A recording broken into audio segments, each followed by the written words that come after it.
열왕기상 19장 9절에서 12절 말씀입니다. 엘리야가 그곳 굴에 들어가 거기서 머물더니 여호와의 말씀이 그에게 임하여 이르시되 엘리야야 내가 어찌하여 여기 있느냐.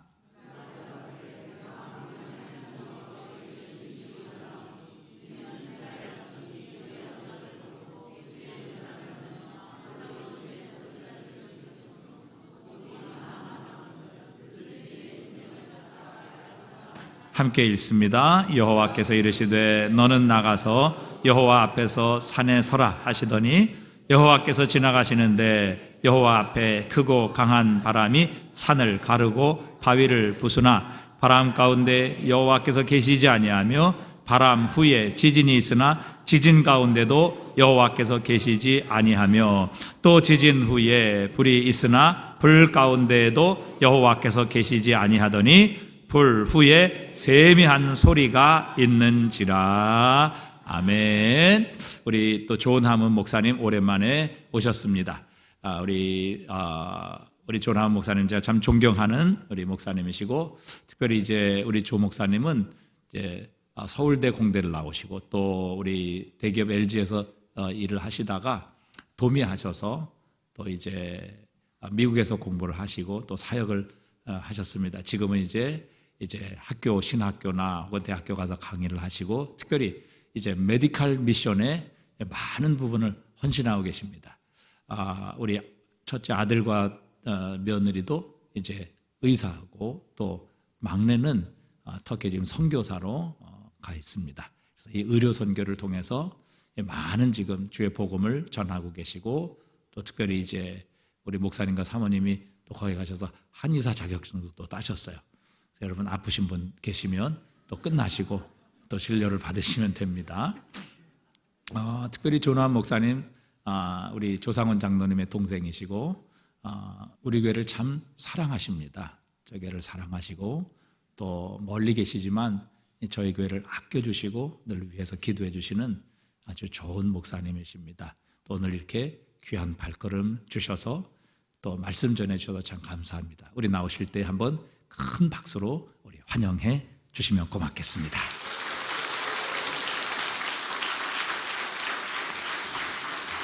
네, 감사합니다. 목사님 너무 과분하게 소개해 주셔가지고 누굴 소개하는지 잘 모르겠어요. 예, 너무 감사합니다. 제가 미국 LA 그 인근에 살고 있는데 코로나 터지고 나서부터 제가 한 주도 안 빠지고 해운대 신일교회 그 온라인 예배에 참석하고 있습니다. 조원석 목사님 설교가 너무 저한테 맞더라고요. 제가 다른 분들 다 맞다고 말씀드릴 수 없지만은 그 목사님 강해 설교, 특히 최근에 했던 그 빌립보서, 골로새서, 에베소서, 지금은 요한일서하고 계시지 않습니까? 제가 일일이 다 메모하면서 너무 은혜 많이 받고 있어요. 참 제가 목사님 설교 들을 때 제 형님이 그랬습니다. 좀 잘 설교를 요약해서 책도 내고 그러시면 참 좋을 것 같은데 제가 그런 이야기도 했다고요. 너무 은혜 많이 받고 있고 멀리 있지만은 참 제 개인적으로 너무너무 존경하고 감사하고 그런 마음을 가지고 있습니다. 여러분 어떻게 저를 생각하시는지 모르겠지만 저는 여기가 우리 교회라고 생각해요. 그래서 제가 늘 일기 쓸 때마다 제가 고향교회라고 해요. 고향교회. 제가 목사님 설교 듣고 또 제 습관 중에 하나가 하루에 10개씩 감사 제목을 써요. 제가 그 핸드폰을 이용해가지고. 그럼 고향교회 오늘 온라인 예배를 드렸다. 그러면서 거기에서 제가 받은 은혜들 이렇게 일일이 다 기록하고 있습니다. 제가 미국 교회 다니지만은 이런 해운대 신일교회가 있다는 게 제가 얼마나 감사한지 모르겠습니다. 여러분 정말 감사하게 생각하시고 예배에 열심을 더 내시고 또 맡은 사명 잘 감당하시기 바랍니다. 제가 이번에 오게 된 것은 제 개인적으로는 그동안 좀 잃어버리고 나태해졌던 제 그 비전, 제 소명을 다시 한번 회복하는 그러한 여행이다. 그렇게 제가 생각하고 왔어요. 제가 그동안에 나름대로 이제 선교도 열심히 하려고 그러고 또 나름대로 꿈이 있어서 제가 미국 다 포기하고 미국 건너간 거 아니겠습니까? 미국 간 지 한 30년 됐는데 이제 남은 인생이 한 30년 될 것 같은데 이제 내가 남은 인생을 어떻게 살아야 될 것인지 여기에 대해서 제가 고민이 많이 있었어요. 미국 가서 뭐 우리 자녀들도 다 하나님 잘 키워주셨고, 또 제 집사람도 또 의사로서 좀 뭐 자리도 잘 잡고 미국 생활 성공적으로 정착했는데, 하나님 저를 부르신 그 소명이 있지 않습니까? 목사로서 저를 부르신. 내가 이제 마무리를 어떻게 할 것인가? 제가 오늘 밤에 벗어놓은 신발을 내일 아침에 신는다는 보장이 없잖아요, 우리 나이가.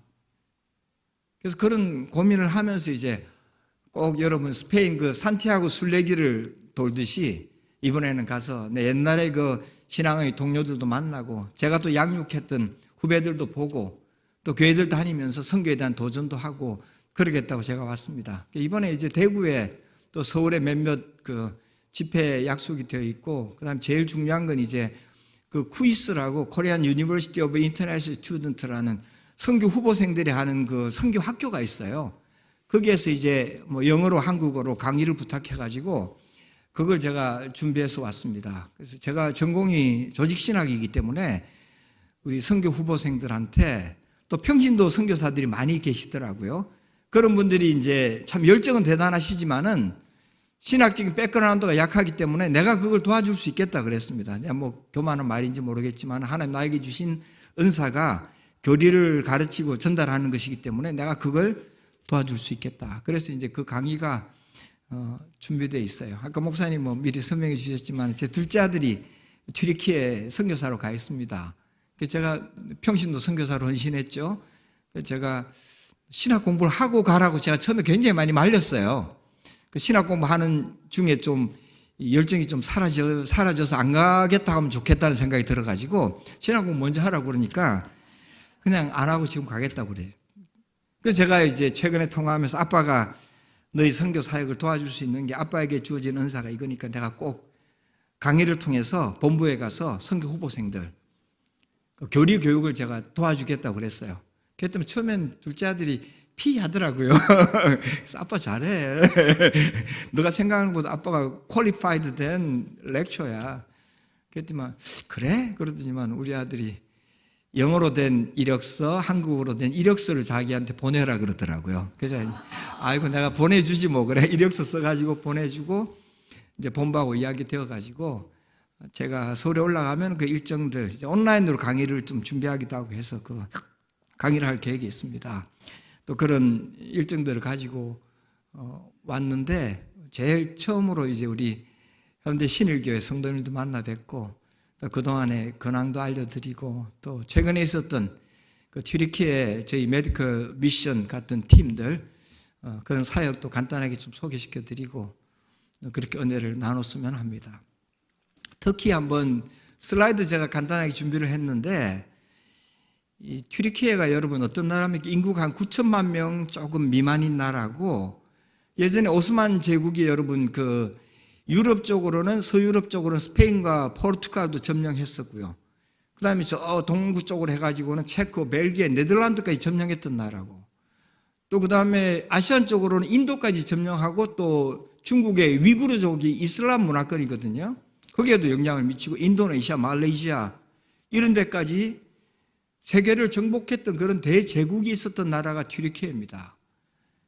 튀르키예 이제 국기인데 주로 이제 초승달과 별 모양으로 되어 있는 이슬람 국가들이 많이 있죠. 그건 아마 그 모하메드가 알라 신한테 계시를 받을 때 그때 뭐 초승달과 별이 있었다고 이렇게 이야기하는 분들도 있고 또 그 지역 자체가 이슬람이 성장했던 그 나라들이 점성술이 굉장히 발달되어 있기 때문에 달과 별을 보는 그런 문화가 있다고 그래요.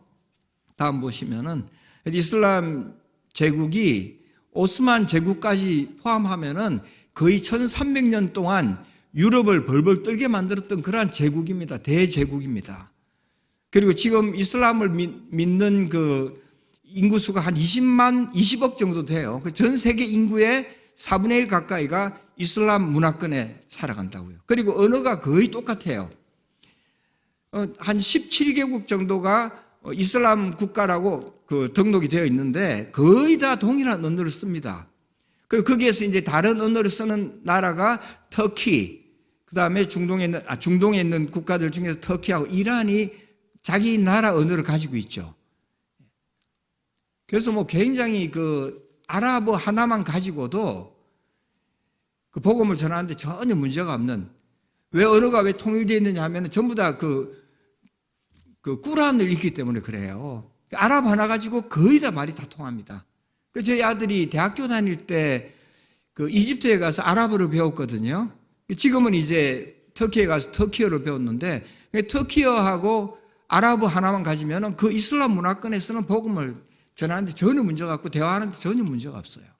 그러한 지역이 바로 터키입니다. 터키에 이제 이 동남부 쪽에 이번에 표시가 되어 있는 저 지역에 지진이 일어나가지고 정말 뭐 나라가 황폐해졌죠. 그 지역이. 저게 이제 시리아 쪽에 있었던 옛날에 안디옥 교회가 있는 장소입니다. 안티오크라 해가지고 그 지역에 대지진이 발생해가지고 뭐 통계적으로는 한 10만 명 죽었다고 발표하지만은 실질적으로는 한 30만 명이 죽었다고 국민들은 그렇게 말을 하더라고요.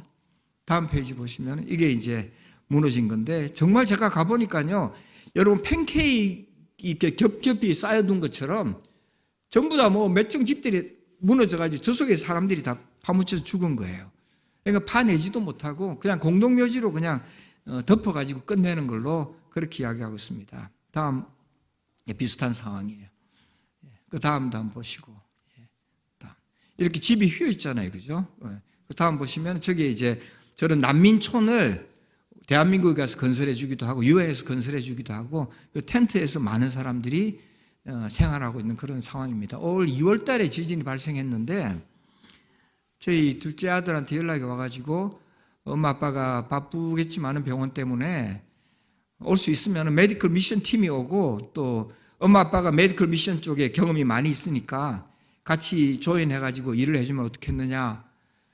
그래서 제가 이제 집사람 눈치를 봤죠. 집사람 눈치를 봐야 될 나이잖아요, 이제 제가. 집사람 눈치를 보니까 집사람이 흔쾌히 결단하고, 여보 우리 당장 갑시다. 그래가지고 비행기표를 예약을 하고 바로 일주일 뒤에 떠났던 지역이 바로 저 하타야 지역인데 안티옥 지역입니다. 그래서 LA에서 비행기를 타고 저 이스탄불로 가서 이스탄불에서 이제 앙카라 쪽으로 들어가서 우리 둘째하고 같이 하타야 지역으로 이동하게 된 것입니다.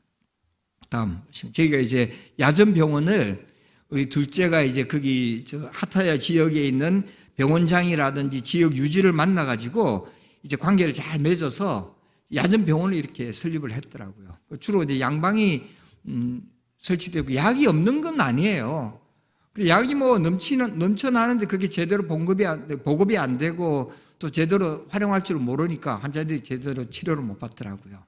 다음 보시면 이제 의료 시설도 쭉 나름대로는 야전병원 치고는 설치가 많이 되어 있는데 이제 저기에 의자들을 이제 좀 다 밀고 해가지고 그 한방 병원을 이제 설치하게 된 겁니다. 저희 팀에는 이제 한방병원, 양방병원, 치과, 그 다음에 물리치료사들 각 나라에서 다국적군이 모여가지고 저희들 이제 미국에서 가게 된 거, 미국 동부에서도 오고요. 한국 분들 많이 오고 또 한국에서 직접 오신 의사도 계셨고, 그 다음에 뭐 루마니아 의사, 독일에서 온 간호사, 뭐 외국 분들이죠 다.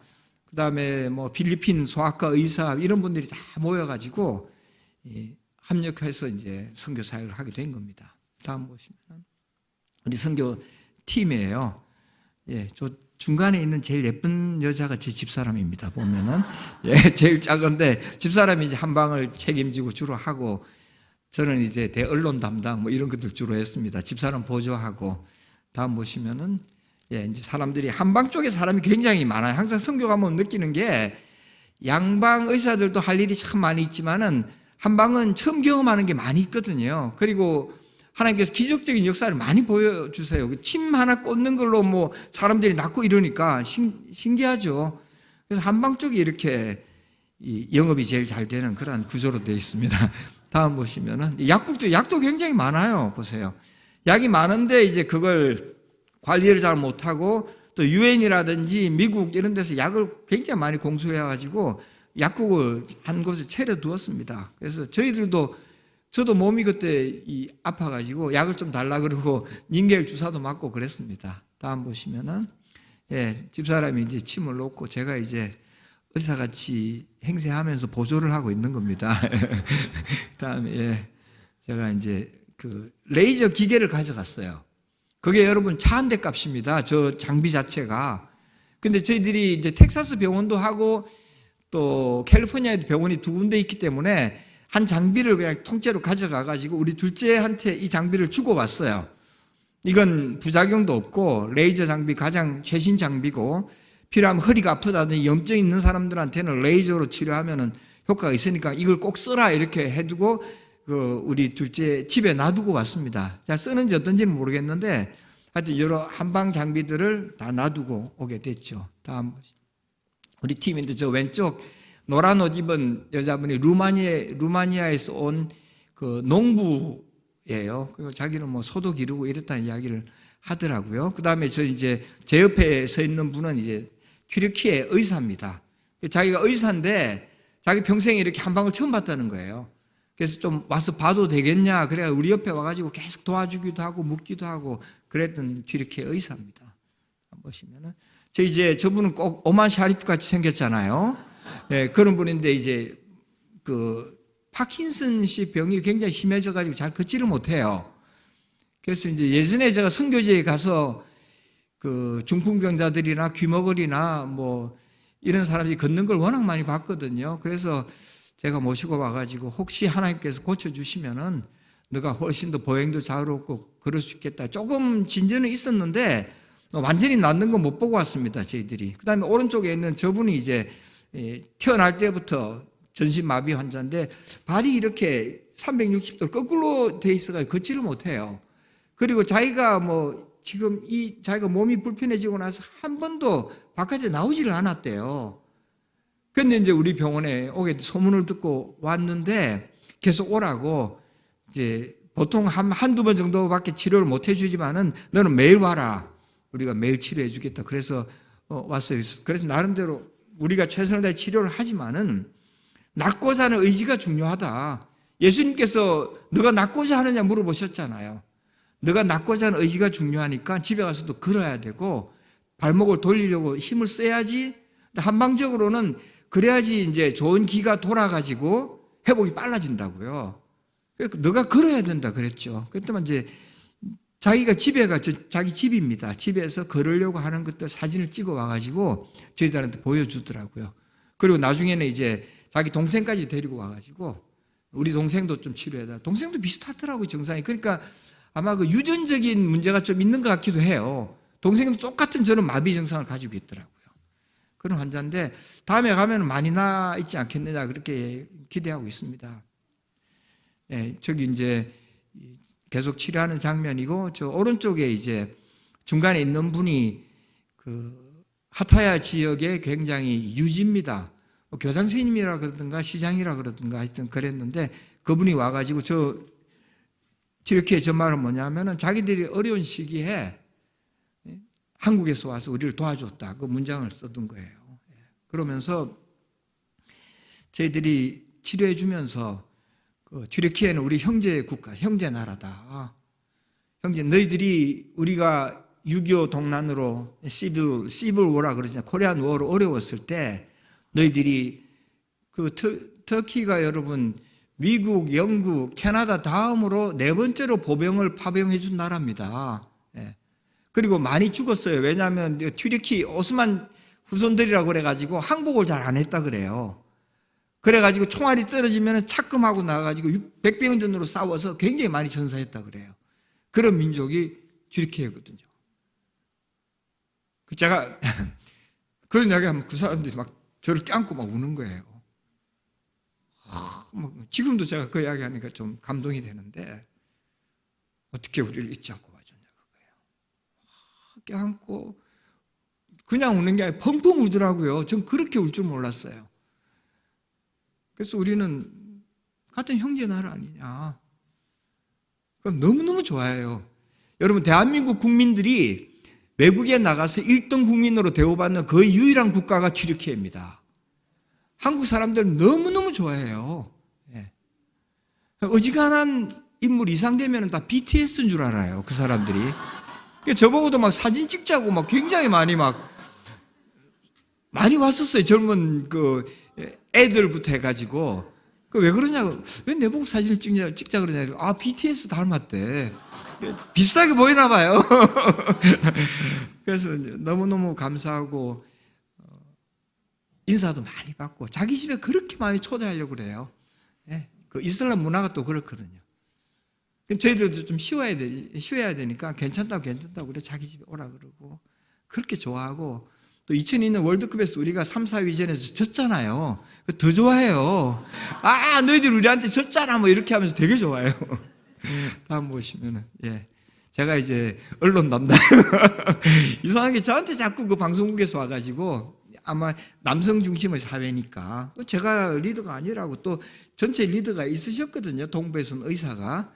근데 자꾸 이제 저 사람도 좀 보는 눈이 있는지 자꾸 저한테만 인터뷰를 자꾸 하는 거예요. 그러니까 이제 우리 둘째하고 며느리가 진료할 때도 그렇고 인터뷰할 때도 통역해주고 그렇게 하면서 이제 너무너무 감사하다는 이야기를 제가 계속했죠. 형제의 나라는 이야기를 하고 그때만 이제 뭐 그 국영방송이나 지방방송에서 나와가지고 계속 촬영하면서 사우스 코리아에서 와가지고 우리를 이렇게 어려운 시기에 이렇게 빨리 와서 우리를 도와주었다 그거예요. 사실 저는 미국 시민권자인데 하여튼 한국 사람으로 그렇게 좋아하고 그랬습니다. 네. 저기 우리 소아과 담당하는 필리핀 의사 다음 보시면은 예, 치과 의사도 오고요. 저 달라스에서 오기도 하고 이분은 이제 물리치료도 하시고 정형외과 의사인데 한국에서 오셨어요.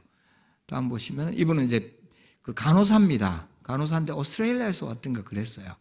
다음 보시면 이분은 이제 독일에서 온 간호사입니다. 다국적군이 모여가지고 그렇게 여러 사람들이 치료했죠. 다음 보시면은 어린이 사역도 해주는 팀이 있었으면 어린아이들하고 놀아주고, 예. 그 다음에 예, 튀르키예에 대한 꿈을 하나님께서 선교사님들 통해서 심어주셨는데 1% 복음화 시키겠다. 1%. 그 1%면 얼마나 됩니까? 80만 명 아닙니까?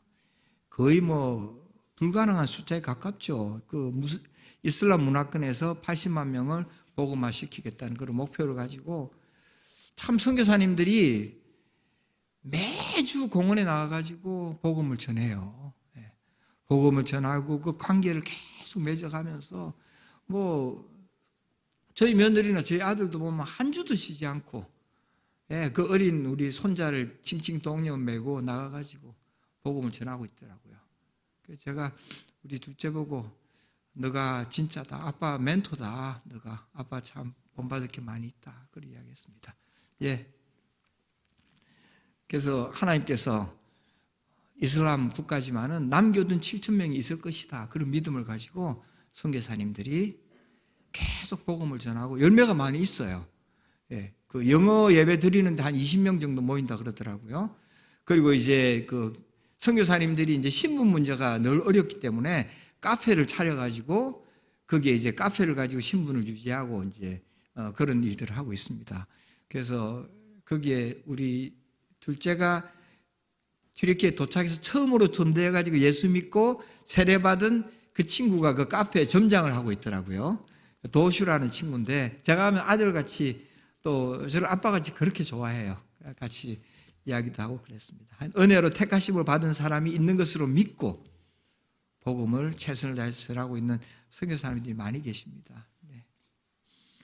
예, 타겟 1% 비전을 가지고 하고 있습니다. 네, 여기까지 제가 보여드리겠습니다. 여러분, 제가 그동안에 뭐 선교지를 다닌다고 많이 다녔습니다. 아마존에도 한 너댓 번 다녀왔고요. 그 다음에 중국, 뭐 과테말라, 멕시코는 캘리포니아에서 바캘리포니아가 붙어 있기 때문에 멕시코가 그냥 내 집 떠나듯이 많이 왔다 갔다 했어요. 그 다음에 이제 인도도 갔다 오고요. 뭐 여러 지역들을 많이 다녔는데 이제 최근에는 무슬림 쪽에 하나님께 소명을 주셔가지고 수시로 이제 터키에 가서 이제 뭐 성지순례도 한번 다녀온 적이 있지만은 그 사역들을 주로 많이 하고 있습니다. 근데 이제 게을러지고 자꾸 그렇게 자주 안 가지더라고요. 그리고 이제 경비도 많이 들고요, 사실은. 그 다음에 또 가서 뭐 특별히 어떤 걸 해줘야 돼. 요구하는 데는 많이 있지만은 또 병원 문을 닫고 가야 되는 문제도 있고 이래가지고 최근에 잘 많이 안 갔어요. 그런데 하나님께서 우리 둘째를 통해 가지고 다시 한번 선교에 대한 소명을 일깨워 주시고 성령의 불 쏘시개로 우리 가정을 위한 부흥의 도구로 우리 둘째 아들을 하나님께 쓰시더라고요. 그래서 이제 집사람하고 같이 남은 여생을 선교하는데 특히 이제 무슬림 쪽에 선교하는데 평생을 드리면 좋겠다. 그런 꿈을 가지고 제가 이번에 한국에 나오게 된 겁니다. 그래서 이번에는 좀 오래 있을 계획을 하고 나름대로 제가 복음을 전했던 옛날 제자들, 그 다음에 또 같이 신학 공부했던 신학교 동료 목사님들, 이런 분들 찾아다니면서 선교에 대한 도전도 하고 또 같이 선교팀, 단기 선교팀을 좀 모빌라이즈 해가지고 모아가지고 튀르키예 좀 데리고 가려고 그래요. 이번에 뭐 겨울도 좋고 또 날씨가 좀 풀리면 봄에도 좋고 그래서 가서 전도도 하고 또 복음도 전하는 모습도 보고요. 그런 사역들을 하려고 왔습니다. 잘 모르시는 분들은 이제 무슬림에 가서 복음을 전하면 뭐 위험하지 않느냐 그러는데 뭐 크게 그렇지 않더라고요. 목사님들이 가시면 더 좋은 점이 있어요. 왜냐하면은 이 아마존 정글 속에 들어간다든지 다른 지역에 가면은 낮에 계속 사역하잖아요. 저는 또 한의사 라이선스가 있어가지고 계속 낮에 사역하고 나면은 저녁에는 부흥 집회를 해야 돼요. 그 부흥 집회 하면 목사님들이 또 인도해야 되지 않습니까? 근데 무슬림 국가에는 부흥 집회 같은 거 못 해요. 떠들면 큰일 나요. 기도도 크게 못 해요. 그러니까 편하더라고요, 상당히. 그런 점에 낮에만 열심히 좀 하고 저녁에는 조용히 기도하고 휴식하고 이러면 되니까. 그런 꿈을 가지고 이번 한국에 나오게 되었습니다. 오늘 본문 말씀을 제가 택하게 된 것은 하나님께서 그 엘리야 선지자, 정말 이스라엘 역사상 가장 위대한 능력을 가진 선지자라고 볼 수 있지 않겠습니까? 그 모세하고 비슷한 과정을 밟아가잖아요. 불로서 바알과 아세라 선지자들을 다 멸하고 그 다음에 40일 주야를 걸어가지고 모세가 여러분 호렙산에 40일 동안 있었잖아요. 그 숫자도 비슷하고요. 그런 모세와 비슷한 과정을 걷게 하심으로 인해 가지고 또 자꾸 하지 못하였다는 모세처럼 엘리야도 자꾸 숨잖아요. 그런 엘리야를 끄집어내시고 그 소명을 회복시키는 그런 일들을 하시는 그 과정을 통해서 사랑하는 성도 여러분들도 나에게 주어진 소명, 나에게 맡겨진 사명을 혹시 잃어버리고 살아가지는 않는가? 저도 똑같습니다. 그런 것들을 한번 반성해보고 하나님께서 어떻게 엘리야를 회복시키시는지 그걸 보면서 우리도 소명을 다시 한번 상기해보자. 그런 의도로 본문을 택했습니다. 바로 앞장에 보면은 열왕기상 18장에 보면은 갈멜산에서 엘리야가 바알 선지자 450인과 아세라 선지자 400명을 멸하지 않습니까? 바알이라는 그 신은 일반적으로 포괄적인 의미예요. 아세라 신은 이제 가나안의 모신이거든요. 그 가나안 신의 아버지격이 이제 바알인데 바알은 좀 더 포괄적인 의미로 쓰이기도 하고 아세라는 어머니 신입니다. 풍요의 신이죠. 그 선지자들을 다 멸하고 나서 갈멜산 결투를 통해 가지고 뭐 의기양양해 가지고 이제 아합 왕한테 그러죠. 곧 비가 내릴 테니까 빨리 내려가십시오. 그러면서 의기양양해서 그 아합 왕의 마차 앞에 서서 달려가지 않습니까? 내가 이렇게 가짜 선지자들 다 멸하고 아합 왕 앞에 서서 내가 달려가고 있지 않느냐. 이런 사람이 바로 엘리야 선지자였어요. 그렇지만 그 바로 다음 장에 넘어가니까 이 아합 왕이 이세벨 자기 부인한테 그 상황을 보고를 하지 않습니까? 그 엘리야가 선지자들 다 거짓 선지자들 다 멸하고 이제 들어왔다고 그래요, 이스라엘로. 그러니까 그 이세벨 왕비가 굉장히 극악한 왕비로 그 정평이 나 있죠. 그리고 이스라엘 민족들에게 바알 신앙을 도입한 그 두로 왕의 그 딸이지 않습니까? 그런 사람으로 기록되어 있죠. 그 사람이 이제 엘리야를 죽일 계획을 세우게 되죠. 그러니까 그 협박에 의해서 엘리야가 브엘세바로 도망갑니다. 조금 전에 그 의기양양한 모습은 온데간데 없고 바로 브엘세바로 도망을 간다고요. 그 광야길을 하루를 걸어가지고 로뎀 나무 아래에 있으면서 뭐라 그럽니까? 하나님 이제 죽여주십시오. 내가 나에게 맡겨진 사명을 넉넉하게 다 했으니까 이제 저를 죽여주십시오. 그런 기도를 로뎀 나무 아래에서 드리지 않습니까? 근데 하나님의 천사가 나타나서 떡과 물로 기력을 회복시켜주고 다시 40주야를 걸어서 호렙산에 도달하게 만듭니다. 그래도 겁이 난 엘리야는 굴에 숨어서 지낸다고요. 그때 천사가 나타난 그 이제 본문 내용이 오늘 본문 내용입니다. 하나님께서 어떻게 제가 이 본문을 보면서 깨달은 하나님의 회복 단계 3단계로 제가 정리를 했었는데 첫 번째 단계는 하나님께서는 엘리야의 자기 중심적인 교만을 깨뜨리십니다. 자기 중심적인 생각을 하나님께서 꺾으신다고요. 엘리야가 뭐라 그럽니까? 내가 열심히 특출한 선지자라 그래요. 곳곳에서 그 이야기를 하고 있습니다. 곳곳에서. 그리고 남은 선지자가 나밖에 없다 그래요. 그건 그 18장에도 보면은 그 바알 선지자들을 멸절시키면서도 백성들 앞에 서서까지도 나밖에 남은 선지자가 없다 그래요. 여호와의 선지자는 나밖에 남은 사람이었다. 교만한 거죠. 실제로 그렇지 않잖아요. 무릎 꿇지 않은 7,000명을 하나님께 숨겨두셨고 후계자로 엘리사를 양성하고 있었다 하나님께서는 벌써. 그럼에도 불구하고 엘리야는 자기 중심적인 사고방식을 가지고 내가 유일하게 바알 선지자들과 대결해서 그들을 멸했던 그런 선지자다. 그런 자기 중심적인 교만으로 가득 차 있었어요. 곳곳에 그게 드러난다고요. 제가 요즘 이 욥기를 보는데 욥의 친구들도 여러분 자기 중심적인 생각에 가득 차 있습니다. 그래서 고난을 당하는 욥에게 와서 뭐라 그럽니까? 너가 죄를 지었으니까 이런 고난을 당하는 거 아니겠습니까? 욥을 여러분 읽다 보면은 친구들 말이 다 맞는 것 같기도 하고 욥이 교만한 거 막 굉장히 혼동이 많이 되죠. 욥기 그죠? 보면은 그 욥이 뭐라 그럽니까? 친구들 말을 듣고 나중에 화가 나가지고 이런 말을 내가 많이 들었나니 너희는 나에게 뭐라 재난을 주는 위로자구나. 너 오히려 나를 괴롭게 하는 위로자다. 위로하는 것 같지만은 나를 힘들게 만든다 그거예요. 욥의 친구들은 뭡니까? 자기 중심적으로 하나님의 원리를 잘못 해석한 겁니다. 일반적인 보응의 원리를 욥에게도 그대로 적용시킨 거예요. 죄를 지었기 때문에 너가 이런 고난을 당하는 거 아니냐.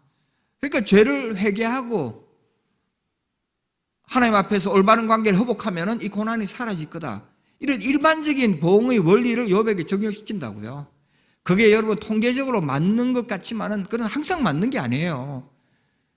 여러분 우리가 경험적으로 잘 알지 않습니까? 믿음이 좋은 사람들이 고생하는 사람이 많이 있다고요.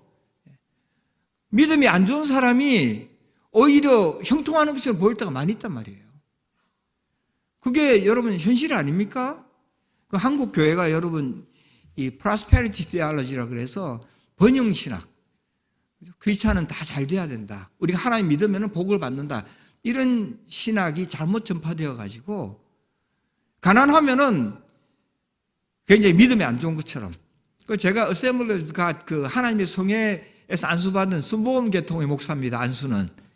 순복음교회는 그런 어떤 기복적인 것들을 굉장히 중요하게 생각하죠. 그러니까 제가 고민이 뭐냐면 아프면 아프다고 말을 못 하겠어요. 아프면은 목사님 믿음이 없어서 아프다는 그런 오해를 받을까 봐. 그런데 그렇지 않습니다. 그죠? 복을 못 받는다고 해서 다 죄인인 것도 아니고 복을 많이 받았다고 해서 다 의인인 것도 아니라고요.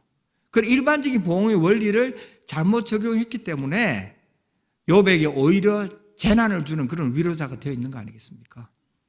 여러분 잘못된 성경 해석을 굉장히 경계해야 됩니다. 제가 그런 것들이 항상 조심스러워요. 잘못된 성경 해석은 어디에서 나오느냐 하면은 이런 자기 중심적인 해석에서 나오는 겁니다, 여러분. 자기가 잘못된 성경 해석의 원리를 고집하기 때문에 자기가 아는 성경 해석의 방법이 완벽하고 완전하다고 고집을 부리는 거예요. 그렇지 않잖아요, 여러분. 내가 하나님의 은혜로 구원받았다는 것 외에는 그렇게 자신 있게 말할 수 있는 게 별로 없습니다, 여러분. 항상 하나님 말씀 앞에 내 마음이 문을 열고 하나님 말씀하십시오. 제가 받아들이고 고치겠습니다. 이런 마음을 가져야죠. 잘못된 성경 해석의 원리가 얼마나 난무하는지 몰라요, 교회 안에서. 여러분, 이단 중에서도 성경에 근거하지 않은 이단이 없습니다. 여러분. 다 성경적인 근거를 갖다 댑니다. 성경적인 근거를 갖다 대지 않는 이단은 그건 기독교 이단이 아니고 그건 다른 종교라고 봐야죠. 다 성경을 제시한다고요. 그렇지만 성경 기독교인들도 가장 답하기 어려운 신학적인 난제들을 교묘하게 파고든다고요. 목사님들이나 신학자라고 해서 다 답을 할 수가 있겠어요? 우리가 잘 모르고 어려운 부분들만 계속 파고든다고요. 그리고 부분을 전체적으로 해석해요. 성경 구절 하나만 가지고 이게 전체인 것처럼 자꾸 고집을 부린다고요. 그러면 안 되죠. 나중에 우리가 기회가 되면 더 자세히 그런 것들 공부할 기회가 있겠습니다만은 성경 해석의 원리라는 것을 여러분들이 잘 붙잡아야 됩니다. 신학교에서도 여러분 모든 과정들 다 마치고 신학교 졸업반 마지막 학기 때 성경 해석하기라는 과정이 있어요. 그거 다 한 사람이 마지막에 듣는 그런 과정이고 그만큼 또 중요하다는 거예요. 성경 해석 원리가 몇 개 있습니다, 여러분. 그 중에 가장 기본적인 게 뭐냐면은 석의라 그럽니다. 석의. 영어로 하면 exegesis라고 그러죠. exegesis. 그건 뭐냐면은 성경 그 본문 자체가 기록된 그 당시의 상황을 정확하게 이해해야 된다는 겁니다. 자기 마음대로 적용하고 확대하고 해석하지 말고 이 성경이 기록된 그때의 상황들을 그대로 사실로 팩트를 확인해야 된다 그 말이에요. 예를 들면 어떤 게 있을까요? 누가복음 18장 24절 보면은 부자가 하늘나라에 들어가는 것이 약대가 바늘귀로 들어가는 것보다 더 어렵다는 말씀이 있잖아요. 그죠? 그래서 예전에는 이제 부흥 강사들이나 목사님들이 어떤데 또 성도님들이 잘못 해석하셔가지고 이 예루살렘에 그 당시에 바늘귀라는 문이 있었다 그거예요. 예? 조그만하다 그거예요. 그 낙타가 그 안으로 들어가야 되는데 그거 막 쪼그리고 훈련시키고 들어가야 되니까 그만큼 부자가 천국에 들어가는 것이 어렵고 자기 걷기를 하지 않으면 안 된다. 이런 식으로 해석을 많이 했어요. 그러니까 어렵다는 뜻으로 그걸 해석했는데 그건 아니죠. 그 바로 다음 절에 가면 뭐라 되어 있습니까? 제자들이 묻잖아요. 그럼 누가 구원을 받을 수 있습니까? 그렇게 질문하잖아요. 예수님께서 뭐라 그랬어요? 사람으로는 할 수 없다 그랬거든요. 그러니까 이 비유의 핵심은 뭡니까? 사람으로서는 할 수 없다는 말을 하시는 거예요. 노력하면 들어갈 수 있다는 이야기를 하는 게 아니에요. 문맥상으로 할 수 없다는 이야기를 하는 거예요. 사람으로는 할 수 없고 뭐라 그랬습니까? 하나님으로서는 할 수 있다 그거예요. 그러니까 그건 어렵다는 게 아니고 구원이라는 것은 노력한다고 되는 게 아니고 하나님만이 하실 수 있는 은혜다 이야기를 하고 있는 거거든요. 그게 이제 문맥이고 정확한 서기를 해야 된다고요. 그 당시 어떤 고고학적인 자료에도 바늘귀라는 문이 있었다는 증거가 없습니다. 그 잘못된 대표적인 서기라고 봐야 되죠. 그러니까 여러분 우선은 이 성경이 기록된 그 당시 배경을 정확하게 이해하고 때로는 주석을 참고해야 돼요. 우리 신앙의 선배들이 기록한 주석을 잘 보면서 정말 바늘귀가 있었느냐 없었느냐 그런 걸 확인해 봐야 되겠죠. Then and there.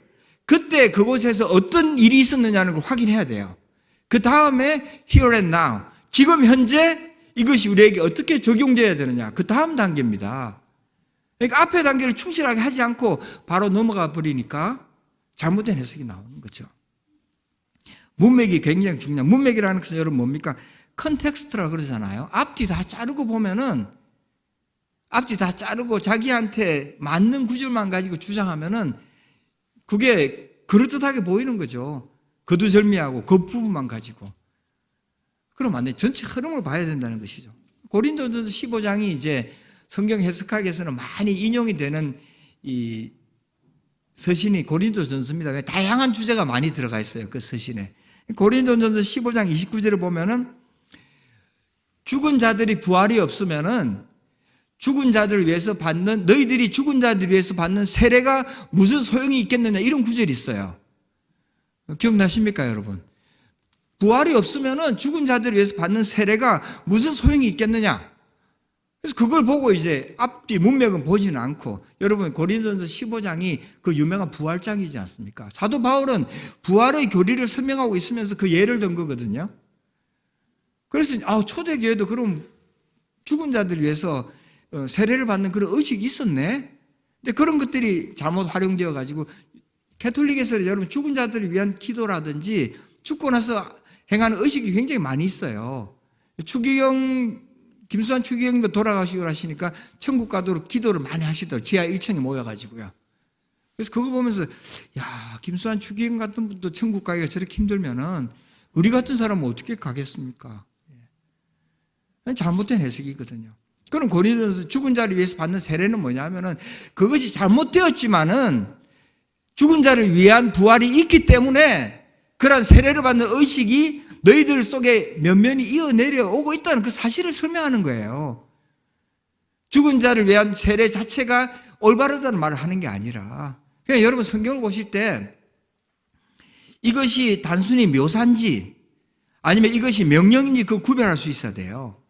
묘사는 prescribe, describe, 그냥 그 사실을 설명해 둔 겁니다. 그거는 솔로몬이 여러분 부인이 700이고 첩이 300이었잖아요. 그래서 솔로몬이 위대한 왕이었지 않습니까? 그래서 그걸 보고는 은혜 받고 나도 조금만 더 노력하면 되겠다 이러면 안 된다고요. 예. 그건 그냥 사실을 묘사해 둔 걸 해도요. 그것이 올바르다는 게 아닙니다. 그죠? 그게 이제 describe. 그 다음에 이제 명령이 있죠, 명령. 그건 prescription이라는 겁니다. 그 description과 prescription을 구별해야 됩니다. 그게 변해야 될 것과 변해서는 안 되는 것들을 구별하는 것이죠. 그것이 이제 목회자나 신학자의 중요한 역할이라고 볼 수 있습니다. 이건 절대 변하면 안 된다. 이건 문화적인 양상이다. 그러니까 여러분 이스라엘의 절기를 우리가 문자 그대로 지키지 않지 않습니까? 왜 그렇습니까?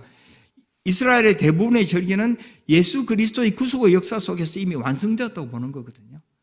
그대로 다 지키지 않습니다. 우리가 유월절을 우리가 지켜나요? 아니죠. 유월절은 예수 그리스도 십자가 안에서 이미 완성되었다고 보는 거죠.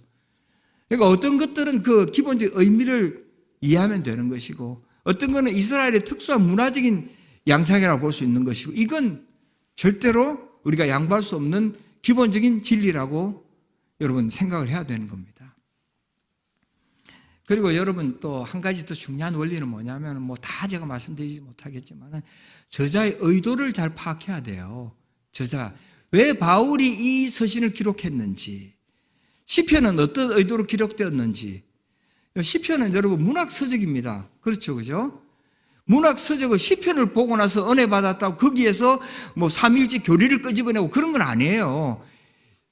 시편이나 잠언을 보고 교리를 끄집어내는 건 무리가 있는 겁니다. 왜냐하면 그건 문학 서적이거든요. 문학 서적 속에는 여러분 글이라는 것은 과장도 있고 은유도 있고 비유도 있어요. 그런 걸 이해를 해야 되는 것이지, 시편을 보고 은혜 받았다고 이거 삼일째 교리를 끄집어내고 여기에 특별한 교리를 자꾸 시편에서 끄집어내는 거 아니죠. 시편은 문학 서적으로 이해해 주는 게 필요한 겁니다. 저자 의도를 파악하고 문맥을 잘 이해한 후에 그 범위를 안 넘어야죠. 원칙적으로 원래 저자의 의도를 넘지 않는 해석이 무난한 겁니다. 자꾸 성도님들은 뭔가 이 짜릿한 해석을 자꾸 원하는 것 같아요. 설교도 뭔가 자극적인 설교를 자꾸 기대하는 것 같은데 그러시면 안 됩니다, 여러분. 사도 바울이 해운대 신일교회에 와서 목회를 했다고 생각해 보세요. 한 1년 지나면은 사도 바울 설교가 왜 저래? 어렵기만 어렵고 기도 딴딸만 하고 이래. 이런 이야기 안 나올 것 같아요? 다 그렇다고요. 그러니까 여러분 무난한 상식적인 해설이 가장 성경적인 해설입니다. 뭔가 특수한 이야기를 한다 그러면은 여러분이 조심해서 들어야 돼요, 항상. 왜 저 사람은 저렇게 특별한 이야기를 하나? 일반적으로 통용되는 해석인가? 그걸 봐야 됩니다. 그럼 제가 우리 조 목사님 강해 설교를 늘 듣는데 정말 여러분들 각성 좀 하셔야 돼요. 여러분들도. 목사님께서 우리 성도님들 어떻게 하든지 천국까지 데리고 가고 싶은 마음에 기독론, 구원론 같은 걸 너무 정확하게 설명해 주시잖아요. 예? 그럼 그걸 같은 이야기를 자꾸 한다고 똑같은 말 아니냐? 이렇게 생각할 게 아니고 그 정말 중요하고 구원의 도리를 왜 자꾸 이야기하겠어요? 여러분들이 변화되지 않으니까 자꾸 이야기하는 거예요. 그거는 그러면 나들으라고 하는 말이구나 이렇게 생각하시면 되는 거라고요. 그러니까 여러분 이 성경 해석의 원리들을 잘 이해하셔서 기본적으로 또 상식에 근거한 해석을 무리 없이 하는 것이 가장 성경적인 해석이 된다 이렇게 보시면 되는 겁니다. 이런 잘못된 성경 해석이 어디서 나오겠어요? 자기 중심적인 해석에서 나오는 겁니다. 나에게 좋은 것만 자꾸 취사 선택해서 듣고 내가 처한 상황 속에서 듣고 싶은 말을 자꾸 골라서 들으니까 그게 맞는 말 같아요, 여러분. 자기 강화라는 말이 있잖아요. self-enforcement. 자기가 자꾸 듣고 싶다 그러고 그 말을 들으려고 그러면은 정말 그렇게 돼요. 그렇게 들린다 해도요. 신념이라는 것이 신앙과 비슷한 말 같지만 가장 대치되는 개념입니다. self-conviction. 신념이라는 것은 자기 확신이거든요. 나는 할 수 있다. 그게 근거한 게 신념이지 않습니까? 근데 신앙은 뭐예요? 나는 할 수 없다는 데서 출발하는 거 아닙니까? 나는 아무것도 할 수 없고 오직 예수님의 능력으로 할 수 있다는 그거 아니에요. 그 비슷한 것 같아도 가장 다른 거거든요, 그게. 근데 이제 이 한국교회 그런 신념과 신앙이 혼재되어 가지고 막 이 신앙이 아니고 자기 확신에 가득 찬 사람들이 교회를 주도하게 되면 힘들어지는 거죠. 그런 분들은 참 천국 가기 전까지 잘 안 고쳐지더라고요.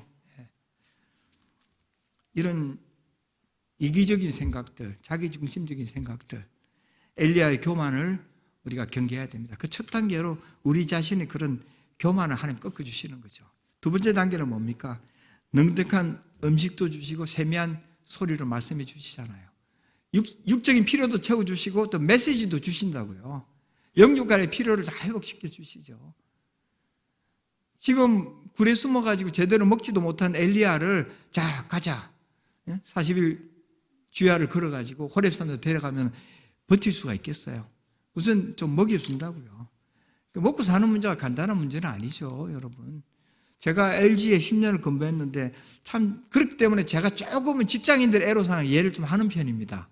너무 또 이해를 하니까 문제가 있더라고요. 그러니까 제가 그냥 뭐 그럴 수 있죠, 집사님. 이래 보니까 아무것도 충고를 못 하겠어요.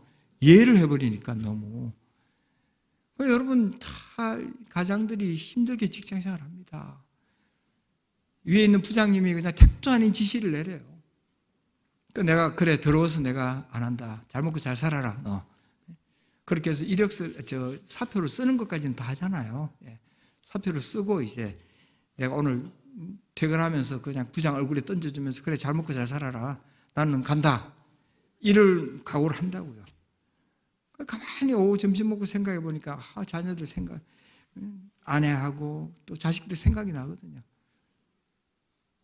그 부장님한테 오후에 다시 찾아가가지고 여러분 그 부장님 방에 들어가는 문고리를 잡고 들어가고 나서는 90도로 인사를 하지. 이제 사직서는 깊숙이 넣어야죠. 왜냐하면 인사하다가 툭 떨어지면 안 되니까 사직서를 깊숙이 넣고 이 90도로 인사하면서 부장님 제가 죽을 죄를 지었습니다. 그렇게 하면서 여러분 그 사고 아닌 사과를 하면서 살아가는 가장을 우리가 비겁하다고 할 수 있습니까? 아니잖아요. 먹고 사는 게 그렇게 간단한 문제가 아니죠. 그러니까 채워주신 겁니다. 채워주시면서 먹으라 그거예요, 우선은. 엘리야가 자기가 넉넉하다 그러잖아요. 내가 넉넉하게 사역도 감당했고 최선을 다해서 했으니 이제 굴에서 좀 쉬게 해주십시오. 그러니까 하나님께서 넉넉한 음식을 주시잖아요. 이제 나오라는 겁니다. 엘리야 너가 어디 있느냐 지금. 이제 굴에서 나오라는 거죠. 하나님께서는 늘 불평과 의심이 많은 우리 삶도 회복시켜 주시더라고요. 저도 자꾸 목사지만 게을러지고 주님 이 정도면 넉넉하지 않습니까? 제가 환자들 돌봐주고 선교지 또 선교팀 가기도 하고 파송하기도 하고 또 후원하기도 하고 이 정도면 넉넉하지 않습니까? 제 자신이 굴에 이렇게 숨어 있는데 하나님께서 나타나셔가지고 말씀해 주시는 것이죠. 불과 지진 가운데 바람 가운데 나타난 것도 아니고 세미한 목소리로 말씀해 주시는 겁니다. 그러니까 여러분 목사님께서 강대상에서 말씀을 외쳐주시잖아요. 그 말씀 자체가 은혜가 되기도 하지만은 셀 모임 가서 그 말씀을 다시 한번 리뷰하면서 세미한 음성을 듣는 훈련을 하셔야죠. 자꾸 그 음성을 들어야 됩니다. 그렇게 했을 때 회복 역사가 나타나게 되는 겁니다. 하나님 저에게 이제 미국은 65세가 되면 이제 공식적으로 은퇴할 수 있는 나이입니다. 그리고 연금도 받을 수 있고요. 그래서 제가 이제 병원을 향해서 담대하게 난 이제 공식적으로 은퇴했다. 그러니까 병원이 망하기 직전 아니면 나한테 연락하지 마라 그랬죠. 그래도 목사님 그러시면 안 되는데 한번 해보라고. 그렇게 해서 이제 그만두면서 하나님 저에게 이제 내가 그래도 30년 전에 미국 왔을 때 내가 지금 이 정도 사역을 하기 위해서 온 건 아닌데 그런 생각이 들더라고요. 지금도 내 자신을 합리화시킬 수 있지만은 내가 하나님 부르시면 내가 더 온전하게 응답해야 되는데 그러지 못하는 부분이 많이 있다는 생각을 제가 했죠. 그래서 제가 이번에 한국 여보 갔다 오겠는데 6개월 동안 있겠다. 깜짝 놀라죠. 왜냐면 결혼해서 6개월 동안 떨어져 있은 적이 없거든요. 나는 소명을 회복하고 또 순례의 길을 가듯이 내가 내 인생 여정을 한번 돌아보고 싶다. 이렇게 해서 이제 오게 된 겁니다. 세미한 소리를 듣기 위한 훈련들을 여러분 하셔야 돼요. 집에 가서 그렇고 교회에서도 그렇고 나는 어떤 장로님 목소리가 너무 커서 세미한 소리를 듣지를 못하겠습니다. 그러면 안 됩니다, 여러분. 제가 누구라고 말씀드리긴 참 곤란하지만은 하여튼 고객 여러분들께 죄송한 마음입니다. 여러분 그거 핑계 대시면 안 돼요. 스스로 그 훈련을 하셔야 돼요. 골방에 들어가서 훈련하는 시간 또 그 큰 소리가 들리지 않는 시간들을 활용하셔가지고 그 음성을 듣는 훈련들을 계속 하셔야 되는 겁니다. 저는 한국 오니까 너무 좋은 게 저희 그 형님 아파트 주변에 보니까 산책로가 있더라고요. 정말 올레길 같아요. 거기 하루에 전에 이제 10,000보 이상은 꼭 걷겠다 이런 룰이 있거든요. 강박관념 같은 게 있어요. 그게 안 되면 한밤중이나 나가야 돼요. 좀 이렇게 10,000보를 꼭 채우겠다 이렇게 되어가지고. 근데 곳곳에 산책길이 너무 좋은 겁니다. 오늘 아침에도 제가 예배 드리고 이제 조용히 좀 있어야 되겠다 이제 싶어가지고 쭉 걸어서 가니까 이제 해운대역까지 지나서 가는 길이 있더라고요. 그 왕복하고 오니까 중간에 막 돌아다니고 이랬더니 한 10,000보 되더라고요. 그런 나름대로의 어떤 그 방법을 찾으셔야 돼요. 핑계 댈 게 나는 아기가 어려서 그렇다니 그렇게 핑계 대지 말고 세미한 음성을 듣는 훈련들을 하셔야 됩니다. 큐티도 좋고요.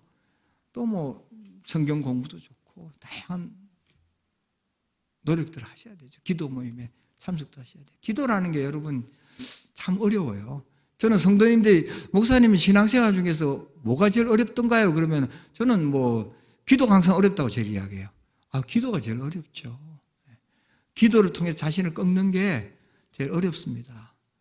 어떤 분들은 전지전능하신 하나님께서 다 들으시는데 하나님 짧게 기도하고 끝내면 안 됩니까? 그러는데 그건 또 아니에요. 기도라는 건 여러분 양도 필요하고 질도 필요해요. 나는 기도가 아싸라고 질이 높습니다. 그건 아니거든요. 기도의 양이 자꾸 늘어나야지 기도의 질도 올라가는 겁니다. 어떤 분들은 쉬지 말고 기도하라고 했기 때문에 저는 설거지하면서 기도하고 소파에 누워서 연속구 보면서 기도합니다. 그럴듯하게 들릴지 모르지만 꼭 그건 아니에요. 그리스도인의 헌신에는 반드시 희생이 존재해야 됩니다. 희생이 있어야 돼요. 정말 내가 지금 이 시간에 하고 싶은 일이 있음에도 불구하고 내가 딱 거기서 중단하고 기도하는 그것을 하나님 기뻐 받으시거든요. 금식 기도가 왜 그렇게 응답을 많이 받을 수 있겠어요? 그 희생을 보시는 거라 해야 돼요. 하나님께서 그 간절한 마음을 보시는 거라 해야 돼요. 그러니까 여러분 기도하시려고 그러시든지 예배를 드리시려면 그만큼 희생이 따라야 됩니다. 실천을 하셔야 되는 거예요. 제인 폰다 여러분 다이어트 비디오 아무리 본다고 살이 빠집니까? 본다고 살이 빠지는 게 아니죠. 무릎 꿇고 기도하는 훈련들을 자꾸 해야지만이 응답도 경험할 수 있고 또 그 기도의 재미가 자꾸 붙는다고요. 그 시간이 점점점 늘어나죠. 기도하는 폭도 점점 늘어나게 되는 겁니다. 처음에는 내 자신을 위해서만 기도하다가 가족들을 위해서 기도하게 되고 교회를 위해서 기도하게 되고 또 점점 나가서는 주리교회를 위해서 기도하게 되고 세계 복음을 위해서 기도하게 되고 그래서 통이 커지잖아요. 그 훈련을 계속 하셔야 돼요. 하루아침에 안 되겠지만은 그게 어려우면은 기도 제목을 좀 정리하셔가지고 저희 교회는 이렇게 대표 기도 정리를 잘 하시더라고요. 하셔서 기도를 하시대요. 그래서 기도 좀 들어보면은 저분은 평소에 기도를 좀 하신다 안 한다 좀 대충 좀 알기는 알겠어요. 예. 평소에 기도를 하시고 그 기도문에 기름을 부어서 나오도록 해야죠. 하나님께서 응답해 주시도록. 예. 그런 노력들을 해야지만이 세미한 음성을 여러분들이 들을 수 있습니다. 마지막 세 번째 단계로 하나님께서 부르신 것은 사명의 완성을 위해서 동력자를 보내주셨잖아요. 엘리야에게 동력자를 붙여주셨잖아요. 하나님은 엘리야가 기름 붓는 그 하사엘, 아람 왕을 너가 기름 부으라고 그러잖아요. 엘리야 보고. 그리고 너가 기름 부어 예후를 통해서 북이스라엘을 심판하시겠다고 약속하셨어요. 그러니까 하사엘 이방 왕과 예후라는 그렇게 뭐 평가가 좋지 않은 왕이지만 그들을 예비해 두셨다고 이스라엘을 징벌하기 위해서. 그 다음 또 뭐라 그랬습니까? 바알에게 무릎 꿇지 않은 7,000명이 있다 그랬어요. 한두 명도 아니고 7,000명이 있잖아요. 하나님께 숨겨두신 동력자들이 있단 말이에요. 그 다음 또 뭐라 그랬습니까? 자신 후계자도 하나님께서 미리 예배해 두시고 엘리사가 있었잖아요. 그런데 엘리야는 뭐라 했습니까? 나 하나밖에 없다 자꾸 그러잖아요. 하나님은 그게 아닌데 무수히 많은 동력자들을 숨겨두시고 함께 일하기를 원하셨는데 엘리야는 그걸 인정하지 않았다고요. 그러니까 여러분 어떤 일을 하실 때 나 혼자뿐이라고 생각하지 마시고 나도 함께 하게 해주십시오. 이렇게 기도해야 돼요. 내가 없으면 안 된다. 그거 아닙니다, 여러분. 하나님, 저도 여기 있습니다. 저를 사용해 주십시오. 그런 기도를 드리는 게 맞죠. 엘리야는 나밖에 없다고 그랬잖아요. 내가 열심히 특출하고 아무도 없다고 그랬잖아요. 아니라고요, 그거요. 제가 이번에 이제 한국 오면서 꼭 해보고 싶은 일들이 제가 대학교 때 복음을 전했던 제자들이 있습니다. 제가 대학원 다닐 때 공대 대학원 시절에 복음을 전했던 친구들이 변화되어 가지고 많이 있어요, 열매가. 제가 지금 뭐 목회자지만은 내가 가장 잘한 목회는 내가 대학원 시절에 복음을 전했던 그 순원들이다, 제 제자들이다 그런 생각을 해요. 내가 그만큼 목회를 한 적이 있었을까? 실제로 뭐 매일 기숙사에 전도 나가고 해가지고 복음을 전했다고요. 그 제자들이 제법 많이 있습니다. 그래서 그 제자들을 내가 꼭 만나서 세워주고 잃어버린 꿈들을, 소명들을 다시 한번 붙들어줘야 되겠다. 전화를 걸어보면은 다 힘들어요. 다 힘들어하고 또 기성교회에 적응 못하는 후배들, 제자들도 많이 있어요. 그런 친구들을 내가 찾아가면서 격려해주고 이렇게 세워주고 같이 우리 선교에 헌신하자. 이제 남은 인생 우리가 얼마 된다고. 헌신하자. 이런 이야기를 하려고 그러죠. 하나님께서 숨겨두신 사람들이 많이 있습니다. 제가 얼마 전에 전화를 받았는데 이제 목사님하고 전화가 왔어요. 김성수 씨라고. 제가 옛날에 LG에서 근무를 했다고 그랬지 않습니까? LG에서 근무할 때 그 뇌막염에 걸려가지고 그분이 제가 과장이었을 때 그 친구가 그 대리였어요. 뇌막염에 걸려가지고 죽을 뻔했습니다. 그 친구가. 제가 이제 그 굉장히 가난한 시골 출신 그 직원이었기 때문에 제가 글을 써가지고 그 LG 전체 이렇게 목사를 해가지고 나눠가지고 모금을 운동을 전개한 적이 있어요. 그래서 치료비가 그때 돈으로 한 500만 원이 나왔는데 모금이 한 1,000만 원이 됐다고요. 돈이 남았죠, 많이. 그래서 그분이 이제 아이고 과장님 이 돈이 이렇게 많이 남았는데 어떡할까요? 그래서 아니 다 뭐 김성수 씨 위해서 헌금한 거니까 본인이 쓰라고 앞으로 조리도 하고 그래라 그랬더니 이거 뭐 이걸 어떻게 해야 되냐고 막 그러더라고. 정 힘들면 장학금으로 내도 되고 또 선교 후원해도 되고. 그래서 제가 이제 전도했던 그 대리였습니다. 그분이 전화가 왔어요. 그래서 어떻게 지내냐고 그러니까 이제 추수감사절 때 자기 교회 목사님께서 살아가면서 감사한 사람한테 꼭 전화를 하라 그러더래요. 그래서 이제 뭐 그때는 과장이었지만은 제가 목사님이 생각이 나서 꼭 전화를 걸었다 그거예요. 그래서 어떻게 지내냐고 그랬더니 이제 그 아소산에 있는 그 한국 사람이 하는 골프장이 있대요. 거기 사장으로 부임하게 됐다는 겁니다. 그래서 목사님 꼭 한번 일본 오시든지 한국 나오시면은 저희 교회 와서 말씀을 전해 주십시오. 그러더라고요. 장로님이 되셨어요. 장로님이. 그래서 내가 서울 가면 꼭 한번 얼굴 한번 보자고. 그렇게 했는데 그분이 이제 제가 선교한다는 이야기도 듣고 그래가지고 동력하고 싶다고 그러더라고요. 제가 물어봤어요. 그 골프장 사장이면은 위치가 괜찮습니까? 그러니까 친구들 대부분 뭐 굉장히 괜찮다고 그러더라고요. 그 저는 이제 사실 그 친구가 그렇게 잘 될 줄 몰랐어요. 잘 될 줄 알았으면 좀 더 잘해드려야 되는 건데 하는 생각이 들 정도로 그런 친구들도 하나님 숨겨두신 사람들이 곳곳에 있더라고요. 한 친구는 탈북자인데 제가 미국 생활에 정착하는 제 신학교 이제 강의를 듣는 학생이었는데 미국 생활에 정착하는 걸 도와드렸거든요. 그리고 한국 왔을 때 제가 LG에 취직하는 걸 좀 도와줬습니다. 굉장히 고마워해요, 그 친구가. 그래서 그 친구도 또 목사님 한국 나온다는 이야기 들었다고 서울 오시면은 꼭 한번 만나 뵙자고 뵙겠다고 이제 우크라이나 아니고 거기에 있는 동구권 아가씨하고 결혼을 했어요. 갑자기.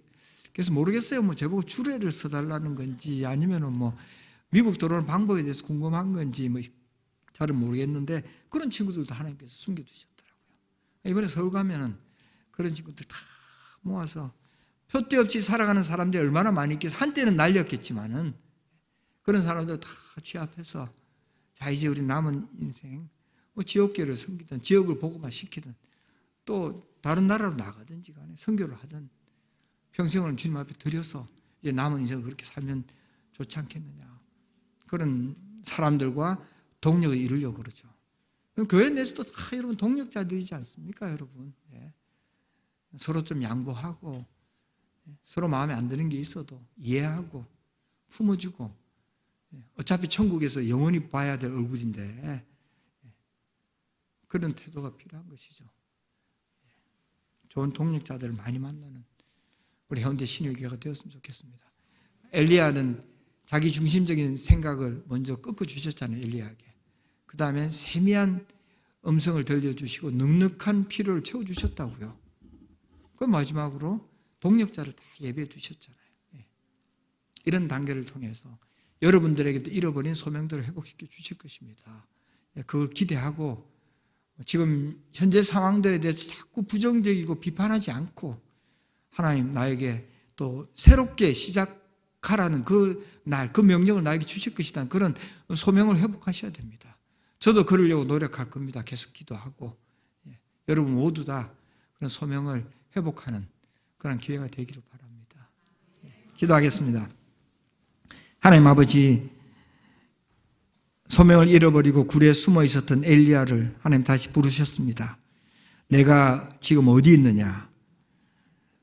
굴에서 나오라고 격려하시고 또 불러내십니다. 하나님 우리에게도 말씀하십니다. 너희들이 지금 어디 있느냐? 지금 너희들이 처해 있는 굴에서 나오라고 말씀하십니다. 하나님 그 음성을 붙들게 하시고 이제 나밖에 없다. 내가 최고다. 이제 이 정도면 넉넉하다는 자기 중심적인 생각을 떨쳐버리게 하시고 하나님의 세미한 음성을 이 시간 들을 수 있도록 주님 도와주시옵소서. 각자에게 주신 소명들이 있습니다. 여러분 크든 작든 또 어떤 형태로든지 간에 하나님 우리를 하나님의 자녀로 불렀을 때는 각자에게 주어진 소명이 분명히 있음을 믿습니다. 그 소명을 붙들게 하시고 그 소명을 새롭게 회복할 수 있는 귀한 역사가 나타나도록 도와주시옵소서. 하나님 우리가 큰 일을 하고 위대한 겉으로 보기에 위대한 일을 해야지만 그것이 소명인 것이 아니고 하나님 지극히 작은 일 하나에 충성하는 것이 소명임을 깨달아 알 수 있도록 주님 도와주시옵소서. 우리가 옆길로 가지 않기 위해서 좋은 동력자들을 많이 예배해 두셨습니다. 그 동력자들과 한마음 한뜻이 되게 하시고 한손 붙잡게 하시고 서로를 격려하고 서로를 높이고 그들과 함께 맡기신 사역들을 잘 감당해 나갈 수 있도록 축복하여 주시옵소서. 현재 신일교회에 복 주시고 능력을 주셔서 이제 새로운 새해를 준비하는 이 과정 속에서 하나님 목사님을 통해서 우리에게 비전을 주시고 꿈을 주시며 또한 아버지 전 세계에 갈 길을 몰라서 헤매는 많은 믿지 않는 자들에게도 우리가 그들을 위해서 기도하고 그들을 구원하기 위한 사역들에 어떤 형태로든지 간에 우리가 동참할 수 있도록 주님 인도하여 주시옵소서. 주님께서 우리와 함께 하시는 것을 감사합니다. 예수 그리스도 이름으로 기도드리옵나이다. 아멘.